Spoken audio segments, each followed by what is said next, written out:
आज के चैप्टर में जो हम लोगों ने कल लास्ट लेक्चर में वर्क पावर एनर्जी में वर्क डिस्कस किया था कि वर्क जो है एक तो इसका फॉर्मूला होगा F इंटू डी, इसका बड़ा स्पीकर से लगा, और दूसरा फॉर्मूला था कि अगर if force is applied at an angle theta then इसका कंपोनेंट था F cos theta into D, तो W जो था F d cos थीटा यानी W F scalar product D था। फोर्स वेक्टर है, डिस्प्लेसमेंट वेक्टर है, but work is scalar, so this multiplication is scalar product. और दूसरा हम लोगों ने अगर वेरिएबल फोर्स है तो F d x ये वर्क डन था, और F और D वेक्टर फॉर्म में है तो F d r scalar product, ये फार्मूला हो जाएगा वर्क डन का। ये चार फार्मूले हम लोगों ने किए थे। आज जो है हम लोग करेंगे पावर। तो पावर क्या होगा? Rate of work done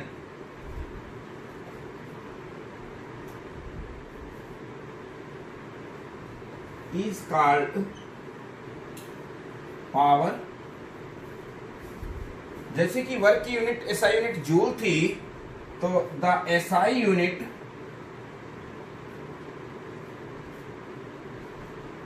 of power is what. तो P is W by T, तो इससे W जो होगा एक तो P इंटू टी होगा। तो अगर कहीं कांस्टेंट पावर है और टाइम, तो टाइम से मल्टीप्लाई कर देंगे तो वर्क डन आ जाएगा। लेकिन अगर पावर भी वेरिएबल है तो यहाँ पर P dt, जैसे इंटीग्रेशन में उस तरह से वर्क निकालते हैं, तो यहाँ भी इंटीग्रेशन से फार्मूला लगेगा। तो पावर का एक फार्मूला तो होगा W बाई टी, और दूसरा पावर और वर्क में एक रिलेशन ये भी है, और तीसरा अगर पावर को हम लिख दें F into S by T और S इंटू टी होता है V। तो याद रखिए कि वेक्टर फॉर्म में या सेम डायरेक्शन में है तो P is equal to F into V. ये फार्मूले पावर के लिए इतना और आप नोट कर लीजिए। उसके बाद हम लोग एनर्जी पर बात करेंगे।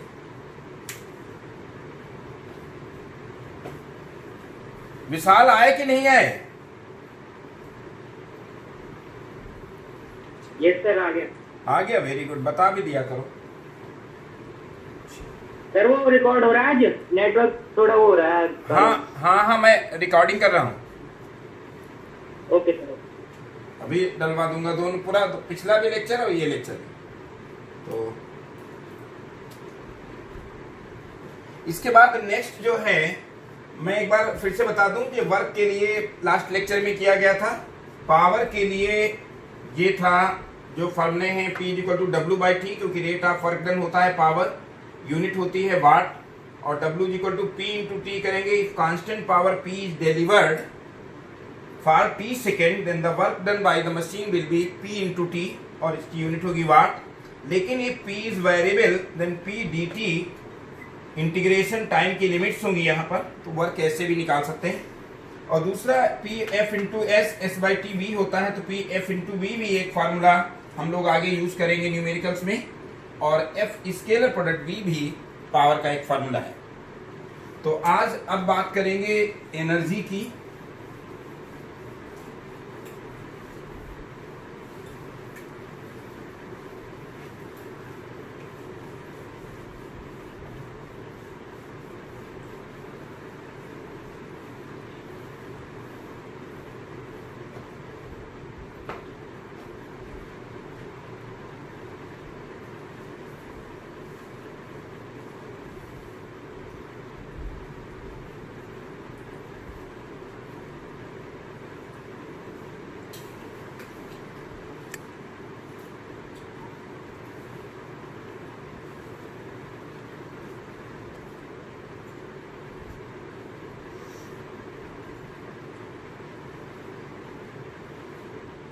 इसके बाद जो हम लोग करेंगे energy,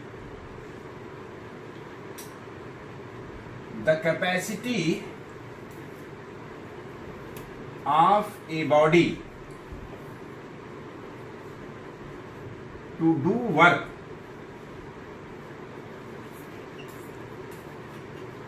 is called एनर्जी। और वर्क की यूनिट भी जूल होती है, एनर्जी की भी यूनिट जूल होगी। एनर्जी को हम डिफाइन कर रहे हैं क्या? The capacity of a body to do work is called energy. Energy यहां हम लोग दो टाइप की डिस्कस करेंगे। एक तो बात करेंगे potential energy,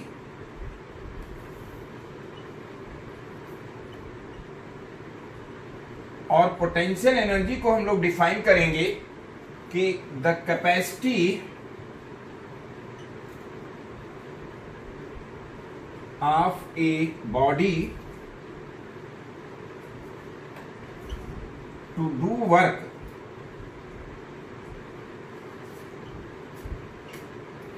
due to it's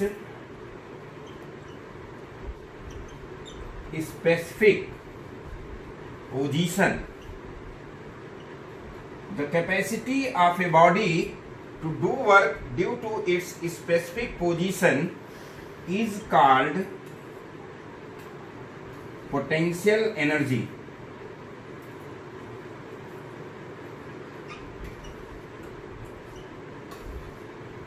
तो पोटेंशियल एनर्जी के भी दो टाइप हैं।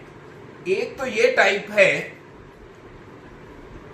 कि अगर मान लीजिए कि हम लोग कोई बाल पकड़े हुए हैं या ये हम डस्टर पकड़े हुए हैं और डस्टर को हम छोड़ दें, तो duster has capacity to do work, क्योंकि ये मूव कर जाएगा। क्यों वो मूव कर जाएगा? क्योंकि डस्टर को mg फोर्स के अगेंस्ट लाने में हमने जो वर्क किया है वो इसमें ग्रेविटेशनल पोटेंशियल एनर्जी के फॉर्म में स्टोर हो जाएगा। ऐसे ही कोई स्प्रिंग है और स्प्रिंग को कंप्रेस कर दें और छोड़ दिया जाए, then it has also capacity to do work. तो स्प्रिंग के केस में जो एनर्जी है, जो कैपेसिटी है, वो होती है इलास्टिक पोटेंशियल एनर्जी, और ग्रेविटेशनल फोर्स के अगेंस्ट जो वर्क होता है that is gravitational potential energy. तो इसमें दो टाइप हैं पोटेंशियल एनर्जी के। फर्स्ट है ग्रेविटेशनल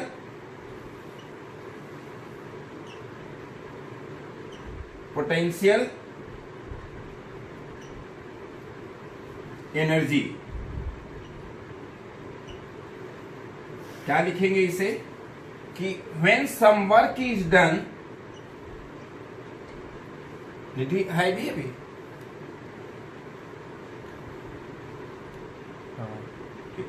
तो when some work is done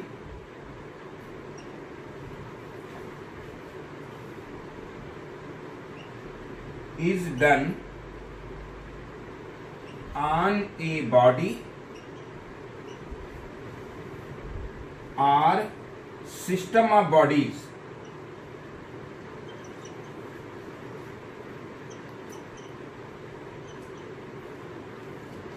then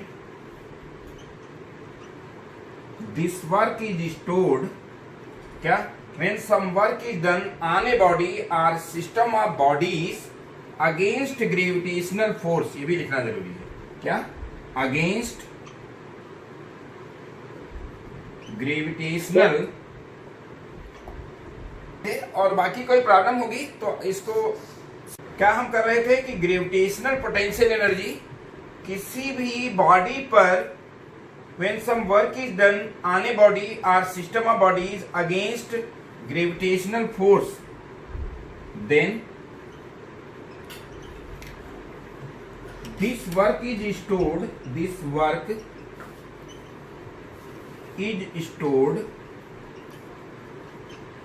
in the form of gravitational potential energy। इसको बहुत डिटेल में जो हम लोग पढ़ेंगे, पूरा ग्रेविटेशनल चैप्टर ही है। तो यहां आप देखिए कि अगर कोई बॉडी है और इस पर mg फोर्स है और इसको आप h हाइट तक रेज करते हैं, अगर किसी बॉडी को ग्रेविटेशनल फोर्स के अगेंस्ट h हाइट रेज किया जाता है तो वर्क डन W क्या होगा, F इंटू डी।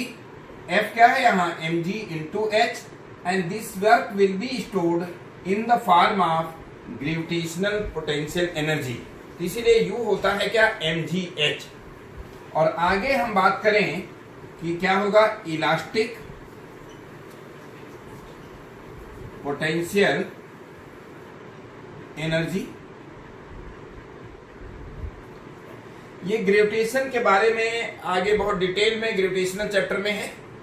ऐसे ही जो इलास्टिक पोटेंशियल एनर्जी है वो आगे मैकेनिकल प्रॉपर्टीज ऑफ सॉलिड्स में बहुत डिटेल में रहेगा।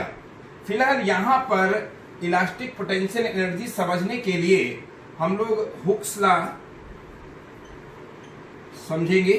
एंड हुक्स लॉ क्या है, कोई भी स्प्रिंग अगर कंप्रेस कर दिया जाए तो इसमें अपोजिट डायरेक्शन में एक फोर्स डेवलप होता है, and this force is directly proportional to the compression और इलांगेशन प्रोड्यूस्ड। क्या, Hooke's law states that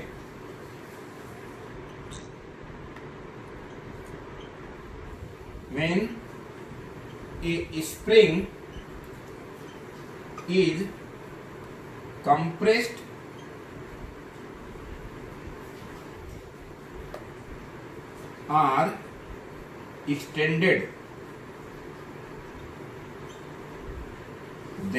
or extended, then a force is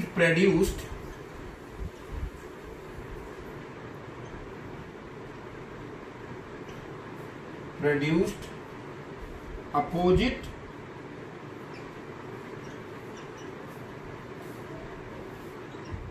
to the extension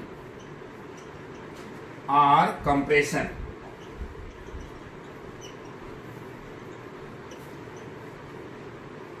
And it is क्या, Hooke's law states that when a spring is compressed or extended, then a force is produced opposite to the extension or compression, and it is directly proportional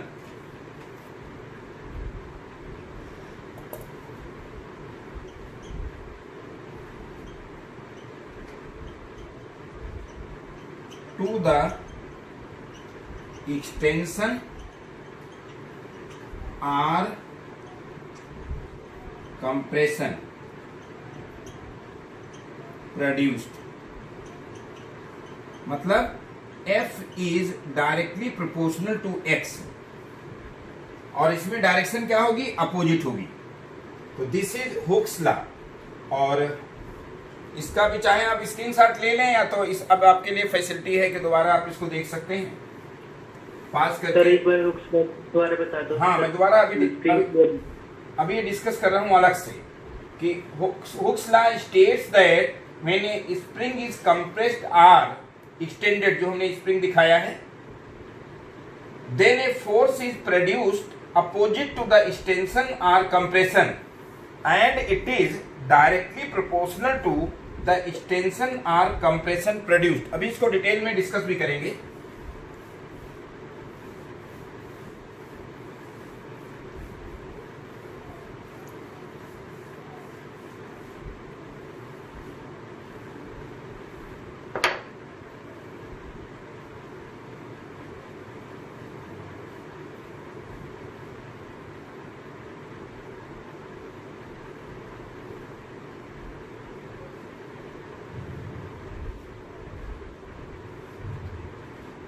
यहां पर हम ये कह रहे थे कि Hooke's law ये कहता है कि अगर ये कोई स्प्रिंग है, इस समय मान लीजिए नेचुरल लेंथ पर है, तो if this spring is compressed और ये एक्स कंप्रेशन है, तो ये अपोजिट डायरेक्शन में k into x force produce हो जाएगा। लेकिन अगर इस स्प्रिंग को आप एक्सटेंड कर देते हैं, ये हो रही है। ये कह रहा था कि अगर ये स्प्रिंग ले लिया जाए और स्प्रिंग को एक्स किसी भी तरीके से कोई एक्सटर्नल फोर्स लगा के कंप्रेस कर दिया जाए, तो अगर इसमें कंप्रेशन एक्स है तो according to Hooke's law F is directly proportional to x and direction is opposite.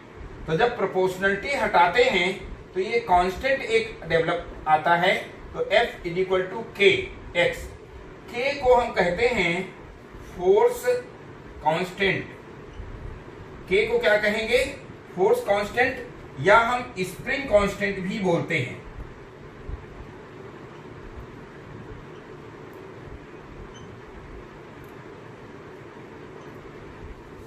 Force को हम, ये जो के आया है, के को हम फोर्स कांस्टेंट या स्प्रिंग कांस्टेंट बोलते हैं। तो जैसे कंप्रेशन करेंगे तो भी फोर्स डेवलप होगा कंप्रेशन के अपोजिट में, लेकिन अगर इसे एक्सटेंड कर दिया जाए इस पोजीशन से, यहां पर ये एक्सटेंड कर दिया जाए एक्स डिस्टेंस से, तो ये एक्सटेंशन के अपोजिट डायरेक्शन में फिर यहां पर फोर्स होगा क्या? के इंटू एक्स, अगर एक्स एक्सटेंशन है।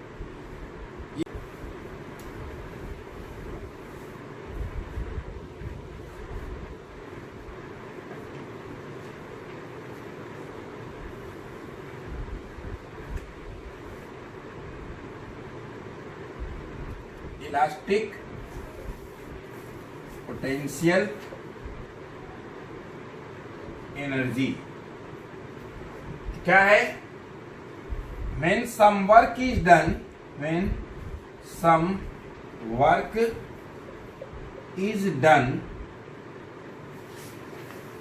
against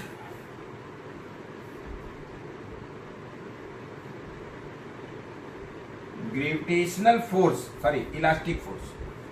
क्या? when some work is done against elastic force,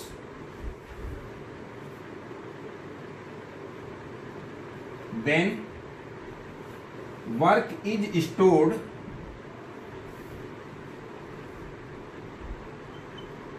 in the form of elastic potential energy।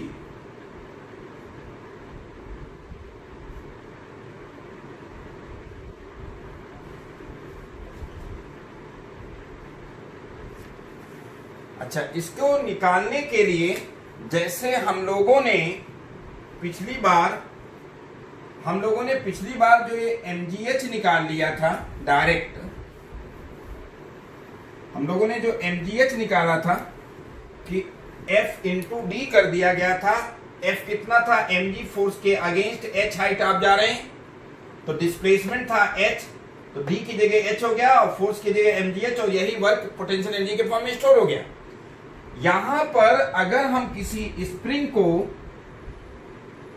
ये स्प्रिंग मान लीजिए अपनी नेचुरल लेंथ पर है, अगर हम इसको कंप्रेस करते हैं, अगर हम इसे कंप्रेस करते हैं, मान लीजिए कोई ब्लॉक भी है, तो याद रखिएगा कि जब कंप्रेस किया जाएगा, ये कंप्रेशन फाइनल जो कंप्रेशन है वो है x। अगर हम यहां पर ये देखें कि ये फोर्स kx है, तो वर्क डन W जो होगा वो F इंटू डी, अगर पिछली बार की तरह लगाएं तो ये होगा kx इंटू एक्स और kx स्क्वायर। लेकिन ये गलत होता है, तो आप बता सकते हैं कि क्या मिस्टेक इसमें हुई है कि F इंटू डी फोर्स है kx, आपने kx अप्लाई किया है, तो इसमें और फार्मूला होता है इलास्टिक पोटेंशियल एनर्जी का, जो फार्मूला होता है U हाफ kx स्क्वायर। ये क्या है? फोर्स कांस्टेंट या स्प्रिंग कांस्टेंट है, और आपका निकल रहा है kx स्क्वायर। तो x जो है यहाँ पर फिक्स वैल्यू है, तो पहले एक कोई स्प्रिंग है, ब्लॉक चाहे तो रख दें, तो उस ब्लॉक पर फोर्स लगाएगा। तो अगर ये स्प्रिंग y से कंप्रेस है किसी वेरिएबल पॉइंट पर, तो इस पर ky फोर्स होगा, और y ये इंटरमीडिएट वैल्यू है, y की वैल्यू स्टार्ट हो रही कहां से? 0 से, और फाइनली आपने x कंप्रेशन किया है, तो जो लिमिट्स होंगी y की value 0 to y equal to X F into D Y, और इस पर्टिकुलर मोमेंट पर जिस समय y कंप्रेशन है, फोर्स की वैल्यू क्या है, के वाई, तो k बाहर हो जाएगा y इंटू डी वाई, और फाइनली आप देख सकते हैं कि work done will be stored in the form of potential energy, और ये हो जाएगा क्या, के फोर्स कांस्टेंट है, y का इंटीग्रेशन होगा y square by 2 and y from 0 to y equal to x, तो u will be k X square minus 0 square by 2, तो पोटेंशियल एनर्जी होगी half k X square. This is the expression for elastic potential energy. ये समझ में आ गया, elastic potential energy के लिए ये एक्सप्रेशन है। और अब हम लोग बात करेंगे काइनेटिक एनर्जी। काइनेटिक एनर्जी में work energy theorem most important है।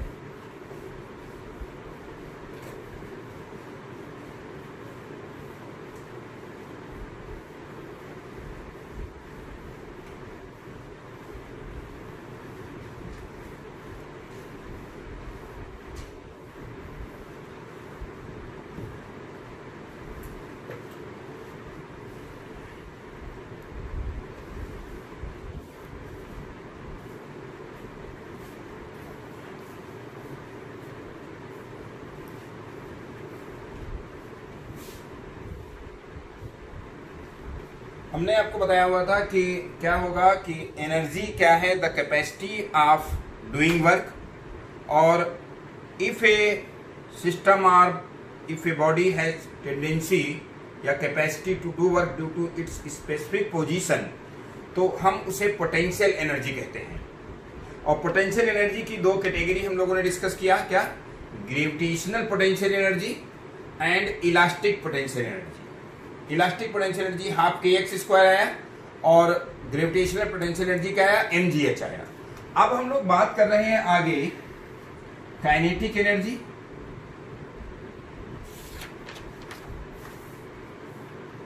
और काइनेटिक एनर्जी को डिफाइन करेंगे, the capacity of a body to do work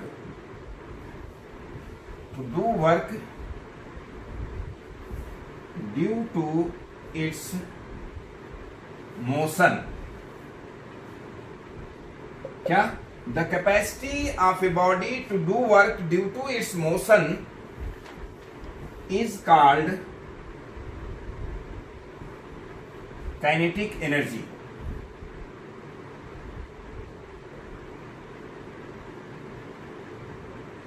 इसमें बहुत ही इंपॉर्टेंट है, आईआईटी वगैरह में काफी, आईआईटी नीट और कंपटीशन में क्वेश्चंस आए भी हैं, क्या, इस थ्योरम पर बेस्ड बहुत आए हैं, वर्क एनर्जी थ्योरम। और वर्क एनर्जी थ्योरम क्या है, पूरा पहले मैं स्टेटमेंट लिखता हूं, वर्क एनर्जी थ्योरम,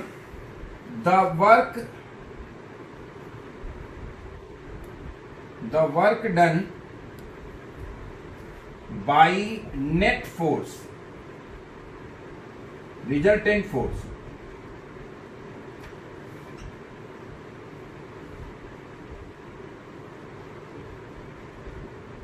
resultant या net force, the work done by resultant or net force on a body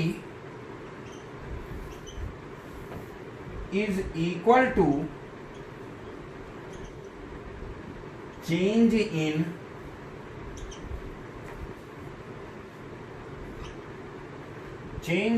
its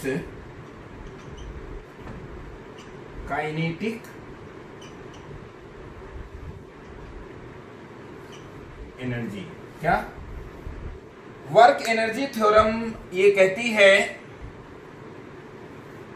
कि the work done by resultant force, क्या, work done by resultant force या net force on a body is equal to change in its kinetic energy. अभी हम लोगों ने देखा था कि किसी ब्लॉक को हम लोग अगर mg फोर्स के अगेंस्ट फोर्स लगा रहे हैं तो उस केस में अगर h हाइट रेज करते हैं तो वर्क डन होता था F इंटू डी और mg इंटू एच, और यही पोटेंशियल एनर्जी के फॉर्म में स्टोर हो जाता है। यही क्या है,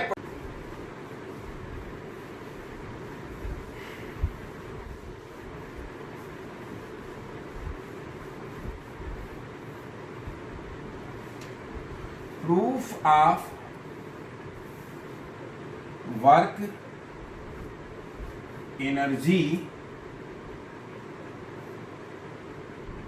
थ्योरम। तो proof of work energy theorem क्या है कि मान लीजिए कि यहां पर कोई बॉडी है, ब्लॉक है और इसका मास है m और आपने इस पर फोर्स लगाया F। तो according to work energy theorem net work done नहीं, work done by net force. थोड़ा ध्यान रखिएगा इसमें, क्या वर्क डन, ये दोनों चीजें अलग अलग है, नेट वर्क डन या work done by net force. यहां अगर इस रफ सरफेस मानोगे फ्रिक्शनल फोर्स है तो फ्रिक्शनल फोर्स से जितना ज्यादा एडिशनल, या आप स्मूथ सरफेस अभी मान लो कि ये कोई स्मूथ सरफेस है, m ब्लॉक है, mg और नॉर्मल रिएक्शन एक दूसरे को बैलेंस कर देंगे, तो जो F है ये नेट फोर्स है।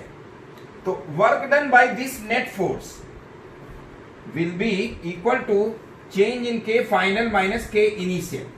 This is statement of work energy theorem. हम इसे कैसे प्रूव करेंगे कि देखिए वर्क W जो है वो होता है F इंटू डी, और F आप जानते हैं क्या होता है, M इंटू ए, और D मान लो S। फार्मूला आपको पता है क्या कि V square is equal to U square plus 2as। तो V square minus U square is 2as। तो आप as की वैल्यू यहां से क्या डाल सकते हो, V square minus U square by 2। तो यहां से जो ये वर्क डन होगा वो m इंटू क्या हो जाएगा, V square minus U square upon 2। तो वर्क डन जो है क्या है, half m V square half m u square, and this is K final minus K initial. This is the work done. यही work energy theorem का statement है। लेकिन बेटा ये तभी एप्लीकेबल होगा व्हेन फोर्स इज कांस्टेंट। क्या, अगर फोर्स कांस्टेंट होगा तभी ये एप्लीकेबल होगा। अगर फोर्स कांस्टेंट नहीं है तो ये एप्लीकेबल नहीं होगा। तो अगर फोर्स कांस्टेंट नहीं है, यहां पर ये प्रूफ जो है हम लोग प्रूफ तो लिख ही चुके हैं। फर्स्ट केस ये है व्हेन फोर्स इज कांस्टेंट। अगर फोर्स कांस्टेंट है तभी ये फार्मूला एप्लीकेबल होगा, अदरवाइज वो फार्मूला एप्लीकेबल नहीं होगा। तो सेकेंड केस कर रहे हैं हम, व्हेन फोर्स इज वेरिएबल। तो वर्क डन बोलिए क्या होगा, F इंटू क्या होगा, dx और इंटीग्रेशन, और F इंटू dx और इसकी वैल्यूज होंगी क्या, F को हम डाल सकते हैं क्या, m इंटू ए इंटू क्या dx, और x की वैल्यू क्या, अभी x की ना डालें वैल्यू क्योंकि फाइनली हम v के टर्म्स में लाना चाहते हैं। जरा ध्यान देना कि a की वैल्यू होती है dv बाई dt, तो a की वैल्यू dv हम by dx into dx by dt लिख सकते हैं। तो a की वैल्यू हम dv बाई dx इंटू ये dx बाई dt क्या हो गया v, यानी एक्सीलरेशन की वैल्यू dv बाई dx हो जाएगी। तो यहां पर work done will be m constant ही होगा, बाहर आ जाएगा, और a यहां वेरिएबल है। क्यों, क्योंकि फोर्स वेरिएबल है। जब फोर्स वेरिएबल है तो a भी वेरिएबल है। यहां a जो है v dv बाई dx होगा और इंटू dx। इसमें लिमिट लगाएंगे। हाँ लगाएंगे बेटा, अब लगाएंगे, dx काट देंगे तो लिमिट यहाँ v equal to v1 to v equal to v2 होगी। तो फाइनल जो वर्क डन आया m into v dv, v from v1 to v equal to क्या v2। तो work done will be m into क्या हो जाएगा v स्क्वायर बाई 2। जैसे इंटीग्रेशन x dx होता है x स्क्वायर बाई 2, तो v dv क्या हो जाएगा v square by 2 and v is equal to v1 to v is equal to क्या v2। तो आप देख सकते हैं कि यहां पर फिर से यहां पर लिख देते हैं वर्क डन जो होगा half m v2 square minus half m v1 square. ये क्या होगा k final minus k initial. This is the work energy theorem. Work energy theorem का डेरिवेशन आप ये मान के चलिए 100% एग्जाम में आता है और न्यूमेरिकल आईआईटी में लाइन से आए हुए हैं जो कि वर्क एनर्जी थ्योरम पर नीट में और बेस्ड है। अभी कुछ अगली class. If a variable force is applied on a body such that its velocity varies as v is equal to 5 root x। क्या v is equal to 5 root x। find work done in displacing the body from x is equal to 0 to x is equal to 16। mass of the body is 10 kg। ये है question. हमने एक SC Verma दिया है, उसी type का बना के दे दिया है। एससी वर्मा से आप कर लेना। ये फार्मूला जो अभी मैंने कहा था कि v dv बाई dx, इस फार्मूले का काफी यूज है। अब इस फार्मूले का काफी यूज है तो work done will be nothing but f into dx integration. तो work done will be integration m into a into dx। जैसे वर्क एनर्जी थ्योरम अभी डेराइव किया था उसी तरीके से। तो ऑन कर दो। तो w will be m constant जो है बाहर आ जाएगा, a को हम लिखेंगे v dv by dx into dx। तो m कांस्टेंट दिया हुआ है कितना 10 kg इंटीग्रेशन v dv, क्योंकि dx कट जाएगा। अब यहां पर v की लिमिट्स होंगी, जब x 0 रखेंगे तो उस फार्मूले से वेलोसिटी 0 आ जाएगी और फिर जब x की वैल्यू रखेंगे 16 तो v की वैल्यू 20 आ जाएगी। x 16 रखेंगे अंडर रूट में तो स्क्वायर रूट 4 आ जाएगा, 4 इंटू 5 20। तो 10 into V square by 2 integration v equal to 0 to v equal to 20। तो ये आ जाएगा 10 इंटू 20 स्क्वायर माने 20 इंटू 20 बाई 2। तो 2 5 टाइम्स, तो ये आ जाएगा कितना है बेटा? मेरा 4000 आ रहा है। 4000 के साथ तो सामने है। हाँ 2 इंटू 2 4 4 5 कितना हो जाएगा 20 2000 होगा जूल। हाँ सर मेरा भी यही आ रहा है। हाँ 2000 जूल ही आएगा डिवाइड नहीं। ठीक है, तो 2000 जूल रहेगा। ठीक है बेटा, हम लोग थर्सडे को मिलेंगे।